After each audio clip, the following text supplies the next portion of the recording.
같이 찬양할까요? 나의 왕 내 주께서 왜 고초당했나.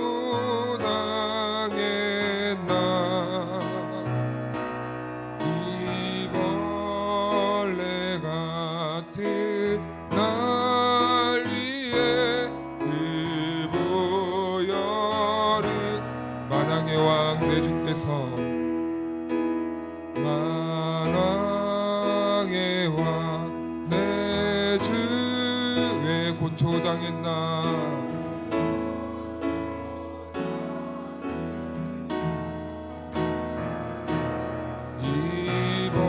이벌레 같은 날 위에 그 보혈을, 십자가 십자가 십자가 십자가 내가 처음 볼 때에 나의 맘의 큰 고통 사라져. 오늘 믿고서 내 눈 밝았네. 참 내 기쁜 영원.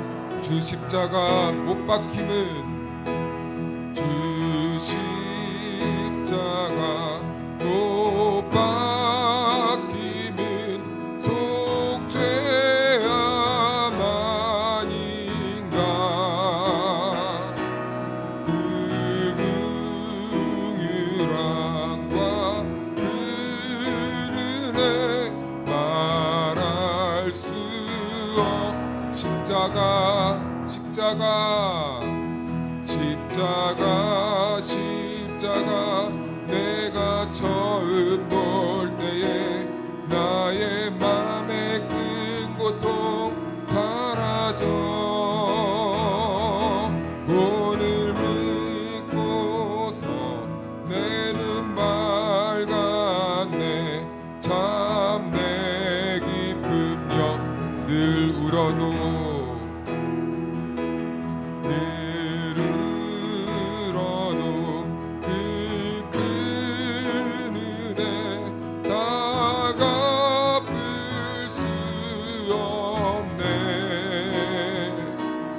나 주님께 못 박혀서 주의 일이 늘 울어도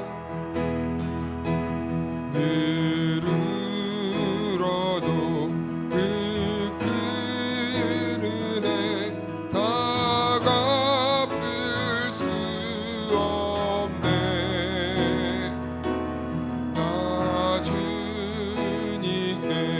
못 바쳐서 주의 이 십자가 십자가 십자가 십자가 내가 처음 볼 때에 나의 맘의 큰 고통 사라져. 오늘 믿고서 내 눈 밝았네. 참 내 기쁨 영. 십자가 십자가 십자가 십자가 내가 처음 볼 때 나의 맘의 큰 고통 사라져. 오늘 믿고서 내 눈 밝았네. 참 내 기쁨. 한 번 더 믿음으로 고백합시다. 십자가 십자가 십자가 내가 처음 볼 때에 나의 맘의 큰 고통 사라져. 오늘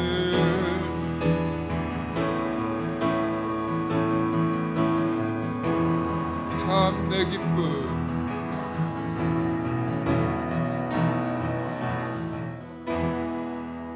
아멘. 할렐루야. 우리 이 시간 손뼉 치며 찬양하겠습니다.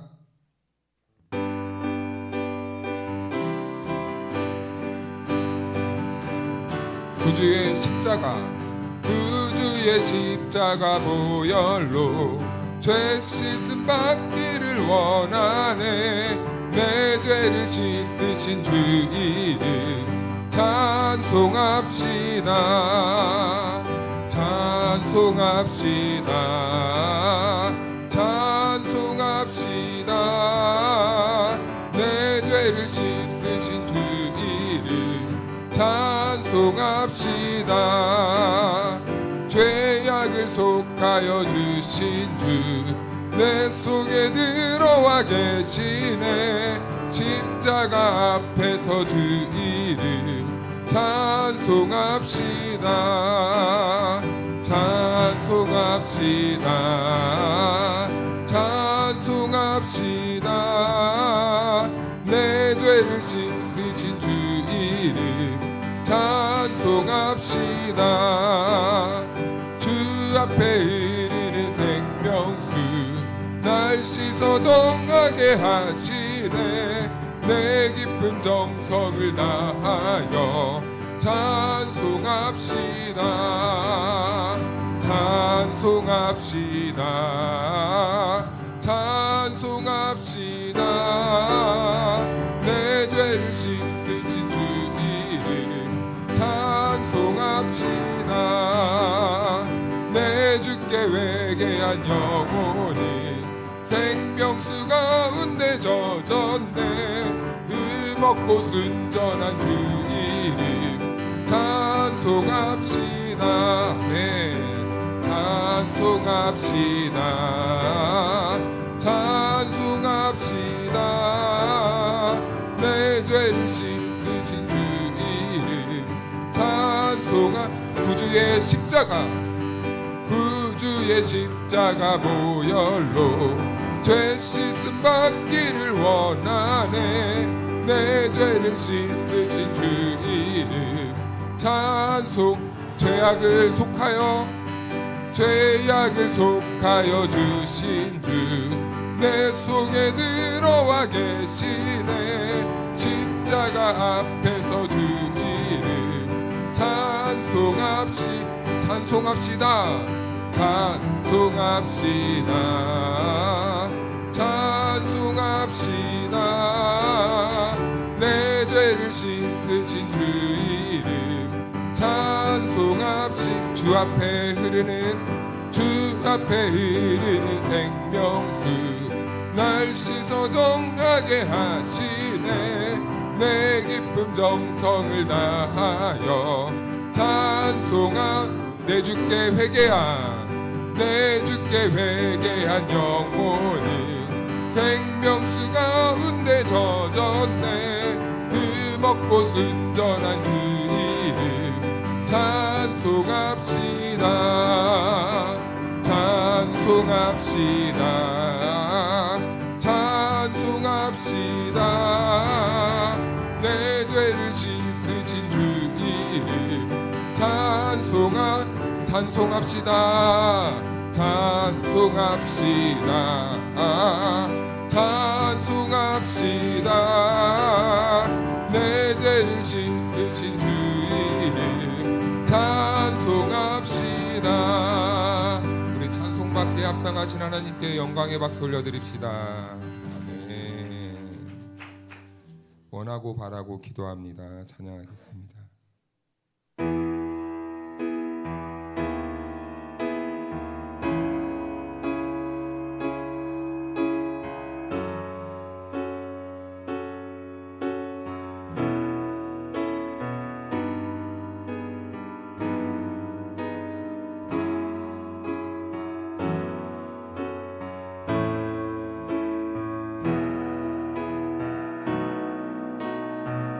고백할 거예요. 이 세상을 살아가는 동안에 나의 힘을 의지할 수 없으니 기도하고 낙심하지 말 것은 주께서 참 소망이 되심이. 이 세상을 살아가는 동안에 이 세상을 살아가는 동안에 나의 힘을 의지할 수 없으니 기도하고 낙심하지 말 것은 주께서 참 소망이 돼. 하나님의 꿈이 나의 비전이 되고 예수님의 성품이 나의 비전이 되고 성령님의 권능이 나의 능력이 되길 원하고 바라고 기도와 주의 길을 걸어가는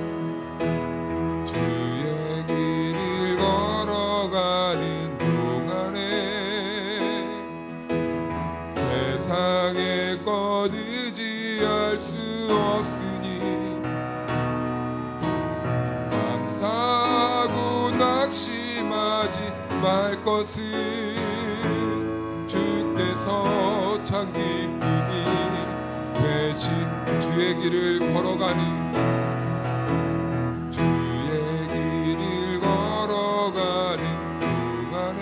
세상의 것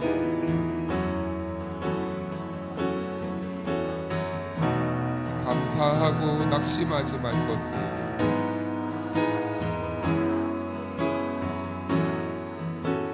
주께서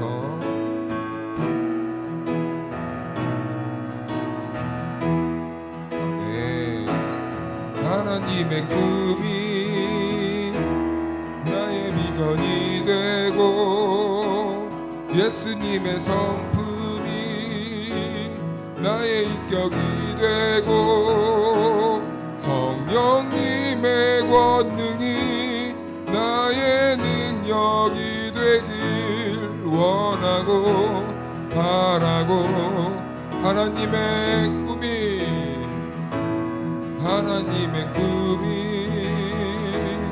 나의 비전이 되고 예수님의 성품이 나의 인격이 되고 성령님의 권능이 나의 능력이 되길 원하고 바라고 하나님의 꿈이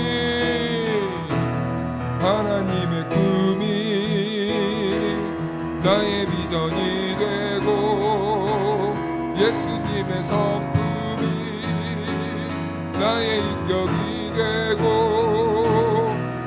성령님의 권능이 나의 능력이 되길 원하고 바라고 기도 모든 시선을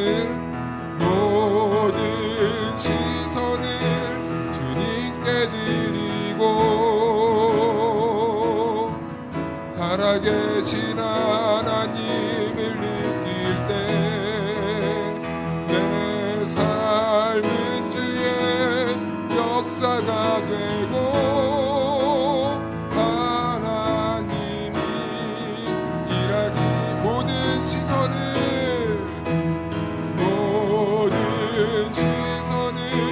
주님께 드리고 전능하신 하나님을 느낄 때 세상은 주의 나라가 되고 하나님이 일하 모든 시선을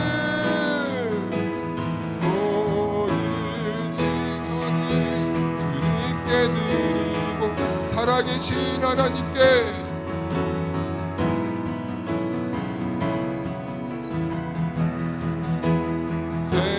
세상은 주의 역사가 되고 하나님이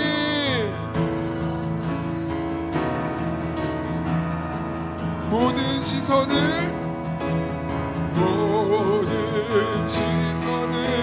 주님께 드리고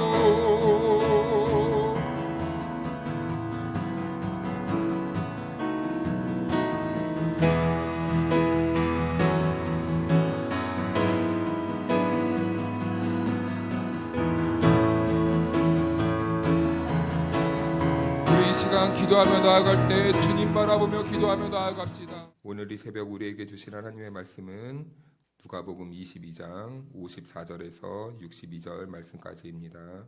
예수를 잡아 끌고 대제사장의 집으로 들어갈새 베드로가 멀찍이 따라가니라.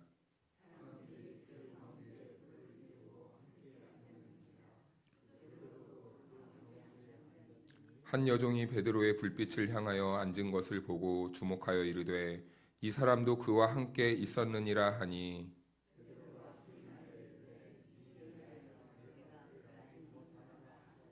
조금 후에 다른 사람이 보고 이르되 너도 그 도당이라 하거늘 베드로가 이르되 이 사람아 나는 아니노라 하더라.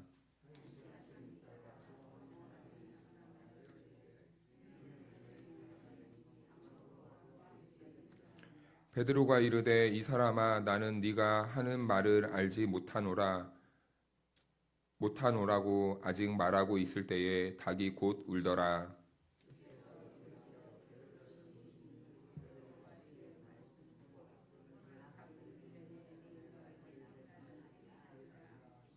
함께 읽겠습니다. 밖에 나가서 심히 통곡하니라. 아멘. 할렐루야. 하나님의 은혜와 평강이 우리 모두에게 함께하기를 주님의 이름으로 축복하고 축원합니다. 네, 오늘은 베드로가 예수님이 십자가를 지고 가시는 그때에 예수님을 3번 부인하는 장면을 기록하고 있는 말씀입니다. 그래서 54절 말씀은 이렇게 시작하는데요. 예수를 잡아 끌고 대제사장의 집으로 들어갈새 베드로가 멀찍이 따라가니라. 베드로가 예수님을 따라가는데 가깝게 따라가지 않고 어떻게 따라갑니까? 멀찍이입니다. 멀찍이. 예수님이 십자가 고통을 지고 가실 때 멀찍이 따라갔다라고 말을 하고 있습니다. 이것은 베드로의 영적인 상태를 말씀해주고 있는 겁니다. 앞으로 베드로가 예수님을 이제 점점 거리를 두게 될 것이고 예수님은 점점 예수님과 멀어지게 될 것이라는 그 영적인 상태를 이렇게 문학적으로 담아내고 있는 것이죠. 그래서 55절은 이렇게 말씀합니다. 사람들이 뜰 가운데 불을 피우고 함께 앉았는지라 베드로도 그 가운데 앉았더니 사람들이 모여 있습니다. 이 사람들은 당연히 예수님을 적대시했던 사람들입니다.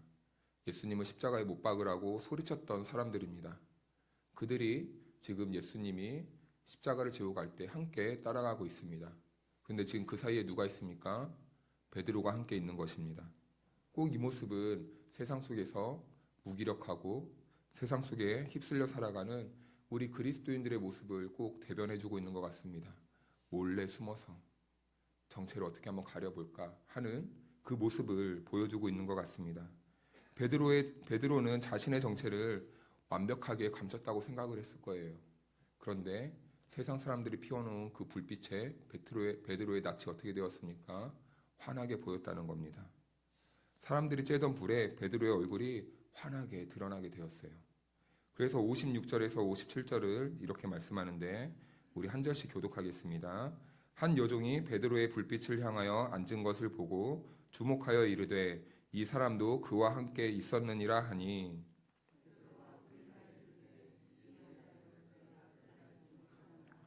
아멘. 한 여종이라는 여인이 있습니다. 그런데 이 여인이 베드로를 알아보았다고 기록하고 있어요. 그러자 베드로는 어떻게 합니까? 부인합니다. 이것이 첫 번째 베드로가 부인했던 모습이죠. 그리고 조금 있다가 두 번째 베드로는 또 예수님을 부인합니다. 58절엔 이렇게 기록하는데요. 조금 후에 다른 사람이 보고 이르되 너도 그 도당이라 하거늘 베드로가 이르되 이 사람아 나는 아니로다 하더라. 이전보다 조금 더 살을 붙여서 베드로는 예수님을 두 번째 부인합니다. 그런데 세 번째 부인합니다. 59절 60절 말씀을 교독하겠습니다. 한 시간쯤 있다가 또 한 사람이 장담하여 이르되 이는 갈릴리 사람이니 참으로 그와 함께 있었느니라.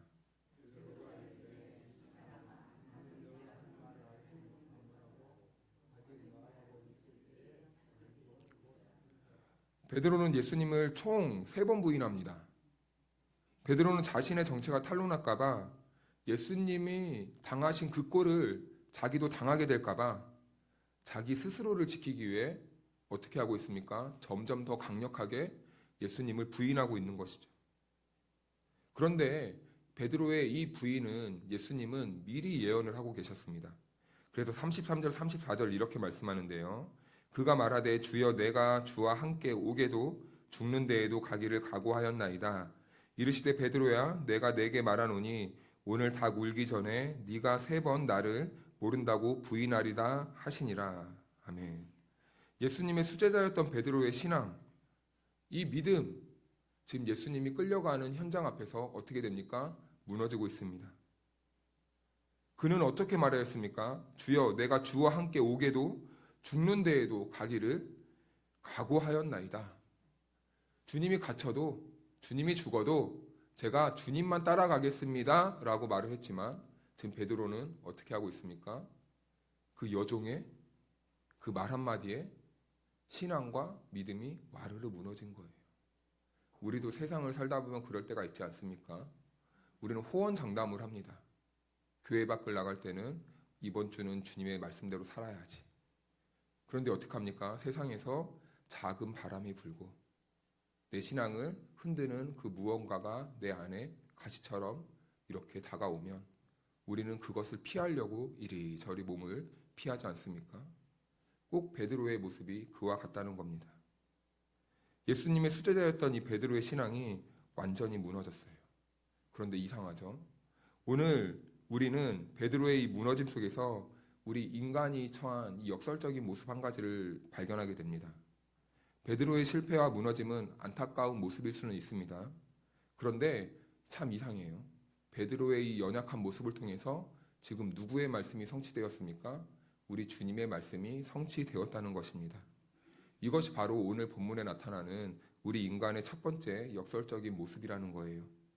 우리의 연약함을 통해, 우리의 연약한 삶을 통해 우리는 오히려 그리스도를 증명하며 살아가게 된다는 것입니다. 우리의 연약함이 오히려 그리스도를 더욱더 갈망하게 됩니다. 우리의 연약함은 오히려 그리스도를 더욱더 사모하게 됩니다. 우리의 연약함은 오히려 더 주님을 소원하게 됩니다. 그 연약함 속에서 우리의 그리스도의 능력이 나타나게 되는 것이죠. 만약에 베드로가 스스로 했던 장담처럼 다른 사람이 다 예수님을 버려도 저는 떠나지 않겠습니다. 이렇게 무너지지 않았다면 예수님의 신적 권위는 드러나지 않았을 겁니다. 그러나 그는 무너짐을 경험했기 때문에 역설적으로 그리스도를 더 사랑하고 의지하는 인생이 되올 수 있었던 거예요. 우리 주님도 자신의 연약함 때문에 하나님의 영광을 드러내셨습니다. 우리 주님도 자신의 연약함으로 십자가에 못 박혀 돌아가심으로 부활하심의 능력을 입고 하나님의 영광이 온 세상 가운데 드러나게 되었습니다. 이렇듯 우리도 마찬가지라는 것입니다. 우리가 살다 보면 연약해지는 순간이 한두 번이 아닙니다. 그럴 때 우리는 어떻게 해야 됩니까? 주님 바라봐야죠. 주님이 소망해야죠. 주님 붙들고 더욱더 기도해야죠. 우리가 그렇게 주님 붙잡고 기도할 때 우리의 연약함을 통해 무엇이 꽃피어지게 됩니까? 그리스도의 능력이 점점 꽃이 피어 우리를 통해서 그리스도의 향기가 점점 진하게 드러나게 되는 것입니다. 사랑하는 여러분, 연약함 속에 있으십니까? 힘든 가운데 있으십니까? 그리스도를 바라보고 그리스도를 붙잡고 그리스도 안에서 능력을 얻으시고 그리스도로 열매 맺어 그리스도의 영광을 드러내시길 축복합니다. 우리 61, 62절 말씀을 같이 읽겠습니다. 시작. 주께서 돌이켜 베드로를 보시니 베드로가 주의 말씀 곧 오늘 닭 울기 전에 네가 3번 나를 부인하리라 하심이 생각나서 밖에 나가서 심히 통곡하니라. 주께서 돌이켜 베드로를 보시고 십자가 지고 가는 그 어려운 가운데 베드로가 부인할 때 베드로가 주님과 눈이 마주칩니다. 그런데 누가 베드로를 바라보고 있었습니까? 주께서 바라보고 계시고 그 순간 베드로는 무엇을 경험했을까요? 무너짐을 경험하게 되는 것입니다. 내가 지금 뭐 하고 있는 거지? 내가 이러는 게 맞나? 돌아가야 되는데 돌아갈 순 없고 난 어떻게 해야 된단 말인가? 자책감이 몰려오기 시작하는 거예요. 자신에 대해서 절망을 처절하게 경험을 하는 겁니다. 동시에 아마 올바른 마음을 가졌다면 동시에 그 스승을 향한 이 회개의 감정이, 뉘우침의 감정이 마구마구 올라왔을 겁니다. 그래서 히브리서 12장 2절은 우리들에게 이런 교훈을 해주시네요. 온전케 하시는 주를 바라보라. 온전케 하시는 주를 바라보라.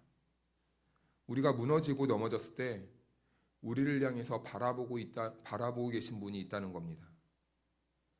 우리가 넘어지고 힘들고 좌절하고 절망했을 때 우리가 바라볼 분이 있다는 것은 우리를 여전히 사랑의 눈으로 지켜보고 계시는 분이 있다는 것이죠. 그래서 우리가 우리를 향해 시선을 놓치지 않으시는 그 예수님을 바라볼 때에, 우리가 그 주님과 눈이 마주칠 때에 우리의 신앙은 다시 회복되게 된다는 것이죠. 모든 회복의 시작은 그래서 우리는 예수 그리스도 안에 있다는 것을 압니다. 그래서 주님은 오늘도 우리를 주목하고 계시는 거예요. 우리와 눈을 맞추길 원하시는 겁니다.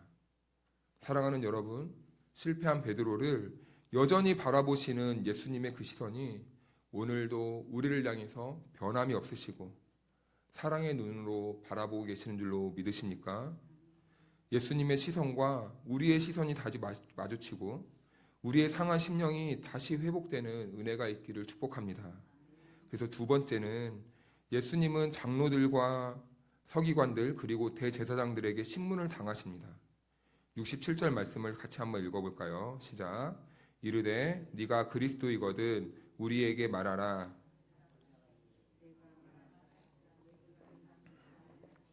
아멘. 그리스도는 메시아를 말합니다. 즉 종교 지도자들은요, 네가 메시아냐? 네가 하나님의 아들이 맞냐? 라고 질문하는 거예요. 유대인들은요, 메시아를 기다리고 있었습니다. 모든 유대인들이라면 하나도 빠짐없이 다 메시아를 기다리고 있었어요. 그런데 중요한 것은 예수님이 그 순간에 질문을 할 때 그래 내가 메시아다 라고 말하면 되는데 침묵하십니다. 그 이유는 무엇입니까? 왜 그들의 대답에, 그들의 질문에 예수님은 당당하게 내가 메시아다 라고 말하지 않습니까? 오히려 그래 내가 메시아다, 하나님의 아들이야, 내가 너희를 구원하러 왔어 라고 말하면 좋은데 왜 예수님은 침묵하시냐는 것입니다. 여기에는 깊은 하나님의 뜻이 있습니다. 그들이 생각하는 메시아, 그리고 예수님이 생각하고 바라보았던 메시아의 나라, 이 둘 사이에는요 큰 간극이 벌어져 있었기 때문이에요. 그래서 예수님은 그들이 요구하는 메시아라는 그 질문에 대답을 하지 않는 겁니다. 유대인들이 기다리던 메시아는 어떤 메시아입니까? 오늘 성경은 찾아보지 못하겠지만 창세기 49장과 계시록 5장을 보면은 사자와 같은 이 강력한 메시아를 유대인들이 염원하고 있었다는 것을 보여줘요. 그런데 예수님이 보여준 그림자는요 사자의 모습이 아니에요. 강력한 사자의 모습이 아니라 오히려 어린 양의 모습으로 오셨다는 겁니다. 그리고 그 어린 양이 참 유약하게도 사람들의 손에 찢기심을 당하고 피를 다 쏟으시고 십자가 제단에 제물이 되셨다는 겁니다. 그래서 시편 110편 1절은 이렇게 말씀하는데요. 여호와께서 내 주에게 말씀하시기를 내가 내 원수들로 내 발판이 되게 하기까지 너는 내 오른쪽에 앉아 있으라 하셨도다. 아멘. 이 모습은 하나님의 나라는 이 땅에서 완성되는 나라가 아니라는 것을 보여주고 있는 거예요. 하나님 보좌 우편에 앉을 때에 모든 하나님의 나라는 최종적으로 완성되게 됩니다.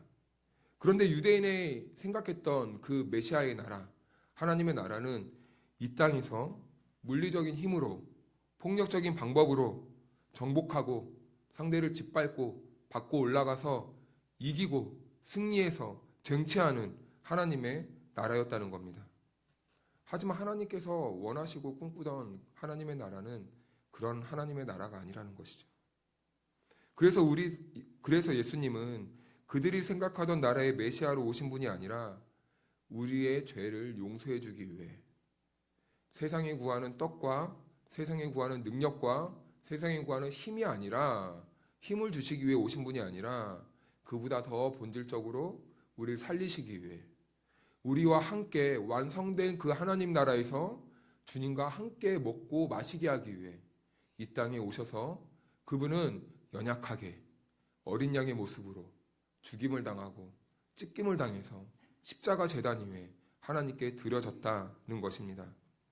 그래서 예수님은 그들이 생각하던 나라의 메시아로 오신 분이 아니라 우리의 죄를 용서하신 메시아로 오셨다는 것을 침묵으로 이렇게 알려주고 있는 것이죠. 그래서 68절과 69절은 이렇게 말씀하시는데 우리 68절 69절을 교독하겠습니다. 내가 물어도 너희가 대답하지 아니할 것이니라.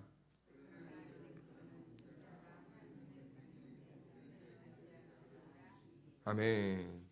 시편 110편에서 보았던 하나님의 나라가 바로 그리스도의 꿈이었습니다. 그리고 하나님께서 우리들을 통하여서 함께 만들어가고 싶었던 그 하나님 나라의 모형이었습니다. 그래서 오늘 우리는 예수님의 십자가를 향해 나아가신 그 발걸음의 진실을 깊이 묵상해야 됩니다.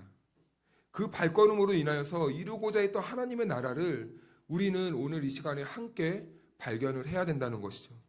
하나님이 꿈꾸던 나라와 내가 만들고 싶은 나라의 차이가 어디에서부터 어긋나고 있고 어디에서부터 뒤틀리고 있고 어디에서부터 다른 길로 발걸음을 향하고 있는지 우리는 발견해야 된다는 것이죠. 그리고 우리는 돌아가야 됩니다. 하나님이 꿈꾸고 하나님이 원하시는 그 나라로 우리들의 발걸음이 다시 돌아가야 됩니다. 그래서 70절은 이렇게 말합니다. 다 이르되 그러면 네가 하나님의 아들이냐 대답하시되 너희들이 내가 그라고 말하고 있느니라. 아멘. 그들이 또 질문합니다. 네가 하나님의 아들이라는 것이냐? 대답 좀 해봐라. 그러자 예수님은 이렇게 말합니다. 너희가 지금 나를 그렇게 부르고 있지 않느냐? 너희가 지금 나를 하나님의 아들로 부르고 있지 않느냐? 여기에서 또 다른 역설적인 모습이 드러나게 됩니다. 종교 지도자들, 유대인들은 스스로 예수님은 하나님의 아들이라고 말합니다. 그들이 질문을 통하여서 예수님은 역설적으로 하나님의 아들이라는 것을 선명하게 증거해주고 있는 거예요. 그리고 71절은 이렇게 말합니다. 그들이 이르되 어찌 더 증거를 요구하리요? 우리가 친히 그 입에서 들었노라 하더라. 이 말은 본인 입으로 지금 동의를 했다는 겁니다. 누가요? 예수님이요. 왜 이 말이 중요합니까?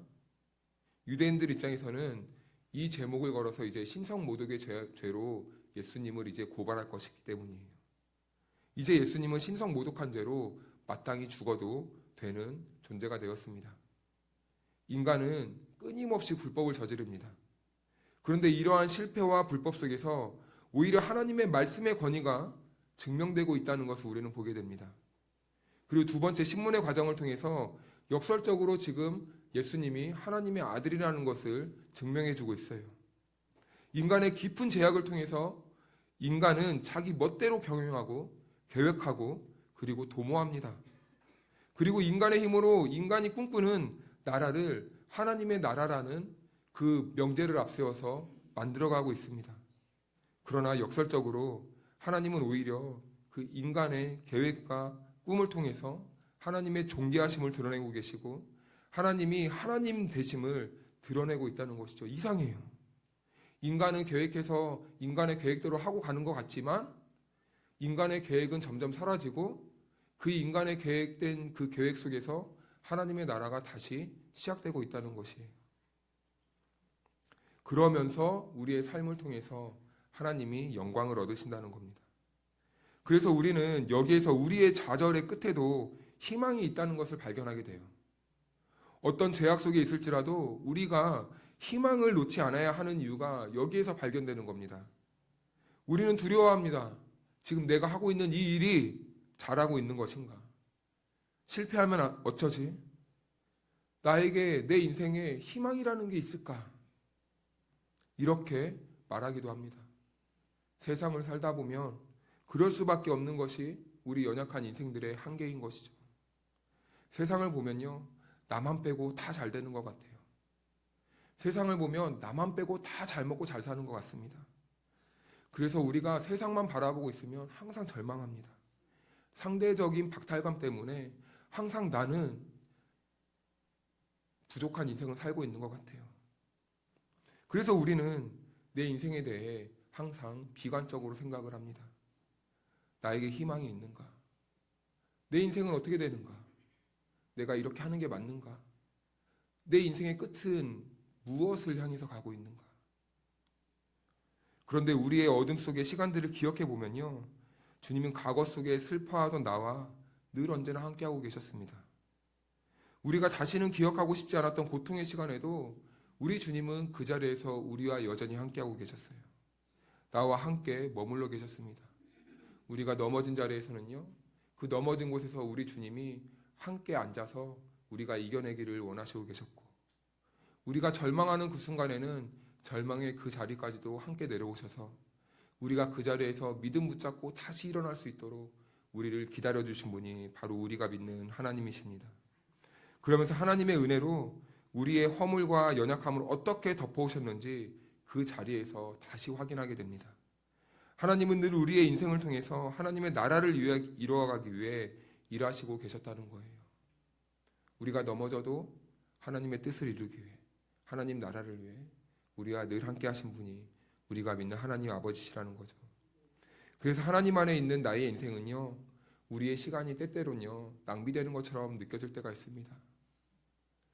내가 이렇게 시간을 보내는 것이 맞나?